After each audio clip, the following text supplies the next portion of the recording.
waliabudu miungu mingine kwa sababu ya jangwa. Mtu wa Mungu, usikubali kuabudu Mungu mwingine. Usikubali kwenda kwa waganga wa kienyeji. Usikubali kwenda kwa mitume na manabii. Usikubali.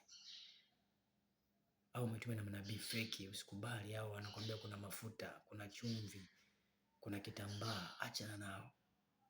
Ni ile ile design ya waganga wa kienyeji. Mungu anajitosheleza. Jangwani ni mahala pa darasa. Wana wa Israeli walikuwa hivyo hivyo kama sisi. Walikosa tumaini wakaamua kwenda kutafuta Mungu mwingine. Don't go. Haijalishi unaona anaitwa Yesu, Yesu, Yesu. No, anaweza akaitwa Yesu kwenye picha ya nje lakini ndani sio Yesu. Yes, anaweza akaitwa Yesu kwenye box. Hii ni box. La gloves ni box.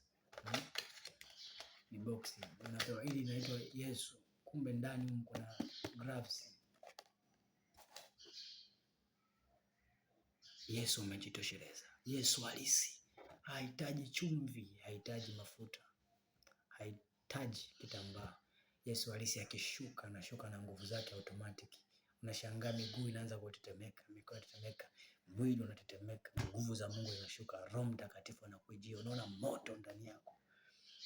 Hapo kansa haiwezi kukaa, ukimwi haiwezi kukaa, varicocele haiwezi kukaa, magonjwa ya moyo haiwezi kukaa, pressure haiwezi kukaa. Ndoa inatulia, kazi inatulia, chochote kinatulia. Nini? Tulia jangwani. Tulia jangwani. Mfanye Mungu wa kiongozi wako, usibadilike. Haijalishi Mungu asemi, amekaa kimya, hausikii sauti yote. Tulia jangwani. Siku si nyingi, Mungu atakuja na maelekezo kwenye jangwa lako, atakutoa kwenye jangwa. Tukutane wakati mwingine. Mimi ni Emmanuel Mukonga, mwalimu wa Mungu. Mungu akubariki sana. Nakutakia tarehe 1 njema na mwezi wa 5 mwema uliojaa baraka. Bwana Yesu, nakushukuru kwa ajili ya kipindi hiki. Asante kwa watoto wako ambao wamenisikiliza na ambaye atanisikiliza. Mungu, ili neno likafanyike wawe kwa baraka. Akashibe anapolitumia neno hili. Bwana, ni chakula chako cha uzima. Ambaye amekwama, Bwana ukamkomboe. Ambaye alikuwa na wazo kwenda kwa waganga wa kienyeji, Bwana ukamsaidia aone kwamba afanye amna cha maana kwa waganga wa kienyeji. Ambaye tayari ameshaenda kwa waganga wa kienyeji anatamani arudije kwa Mungu. Mungu mpe neema. Wewe ni Mungu unayewarehemu watu, Bwana, kwa ajili yako mwenyewe. Biblia inasema hata kama dhambi zinakuwa nyekundu kama bendera, zitakuwa nyeupe kama theluji. Zitakuwa nyekundu sana kama damu, zitakuwa nyeupe kama sufu.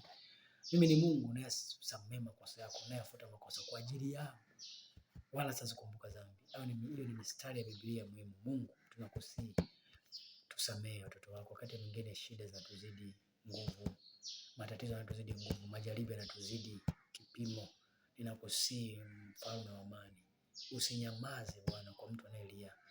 Mungu, mwingine atasikia mahubiri haya na mafundisho haya, anapita kwenye jangwa, anatamani kusikia sauti yako, umekaa kimya. Mungu mtokee, fanya hima uje kwake umsaidie. Usimwache katika hali hiyo kwa muda mrefu. Katika jina la Yesu Kristo aliye hai. Amen. Mungu akubariki sana. Asante.